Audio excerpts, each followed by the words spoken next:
Hello, it's me, Nate. So, before I even start talking about Halo, I really want to thank all of you for the support and helping me reach 1,000 subscribers. I really couldn't have done this without your support and for checking out the videos. From the bottom of my heart, just want to say thank you so much for helping me get there.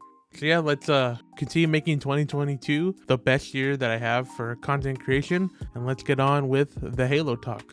So, full disclosure, this is going to be a video containing strong elements of gushing. I get it. I can make a video talking about the things that I do not like and nitpick every single detail of this game. You can find a video breaking down why anything isn't good. So let's make this something a bit more positive. That's not to say let's encourage toxic positivity either. I just want to gush because I think that gushing is much more exciting than just telling you why you shouldn't play a game or why I don't like something. I think it's pretty easy to find things you don't like, but to really have a nuanced opinion as to why you like something, I think is way more exciting. So I'm going with that.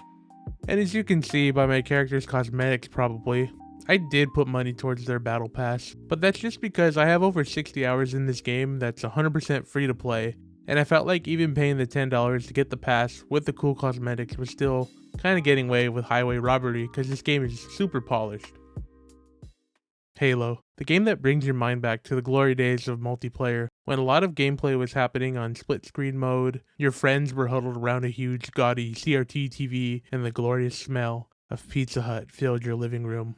Some of you may know what I'm talking about, and some of you may have just been born after 2006, but that's okay. Halo is a game that brought the true arena shooter vibes of Quake and Unreal Tournament to a much more accessible audience via the original Xbox. In multiplayer modes, you play as a meaty Spartan boy and go against other Spartan meat men or women. There's a lot of familiarity in seeing these Spartans shooting and meleeing each other to the death, and while I do like reminiscing about the past, we must move on, because time waits for no one, not even Halo.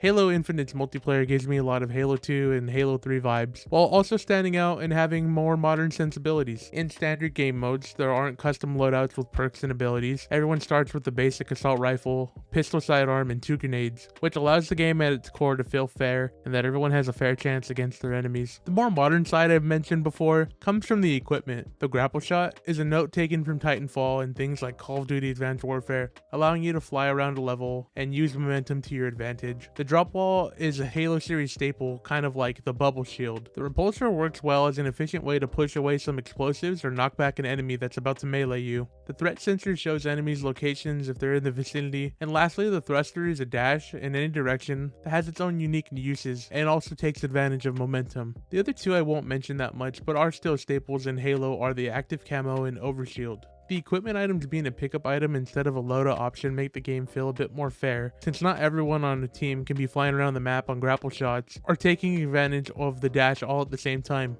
But now that I'm talking about fair gameplay, let's introduce the unfair but still fun game mode.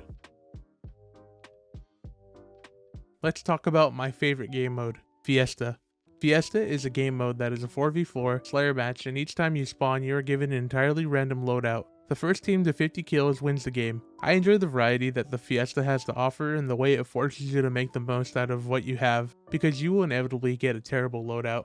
The RNG gods are just always against me at the worst times.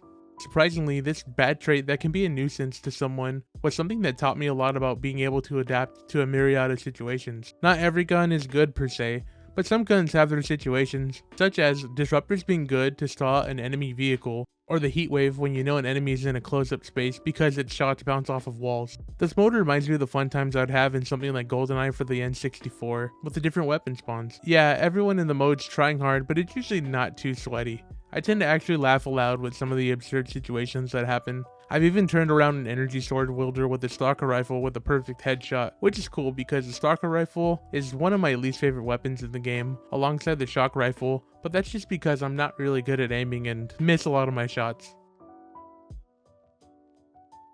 The other mode I'm currently getting into is tied to the current online event called Cyber Showdown. The mode itself is called Attrition. It's a standard 4v4 Slayer setup, but the new additions are limited respawns for the entire team, and over time a danger zone will close up the map, similar to Battle Royale games having a storm or zones that will damage you over time. Given the different weapons and equipment usability I learned through Fiesta, it's helped me improve and truly get Halo. And sure, there are other great first-person shooters, but as someone who doesn't play them very often and get much enjoyment from them, something about Halo gives me that serotonin satisfaction. So I'm going to show you a little montage of some cool stuff that makes me look like I'm actually good at this game. No scope. Get to slashing. Almost Kill. An ally is slaying the carrier. Ball dropped. ammo reserves depleting. No scope. Killing spree. Double kill. No scope. Thrusters at maximum. But anyway, thanks for watching the video. Thanks for listening to me gush about this game I've been enjoying in recent times. If you've enjoyed this video and would like to see more from me, please also consider subscribing to the channel. Follow me on Twitter or Instagram at whatsupnate. I host a podcast called the Sleepy Gamer Podcast, and thank you so much for watching this video, and I will see you on the next one.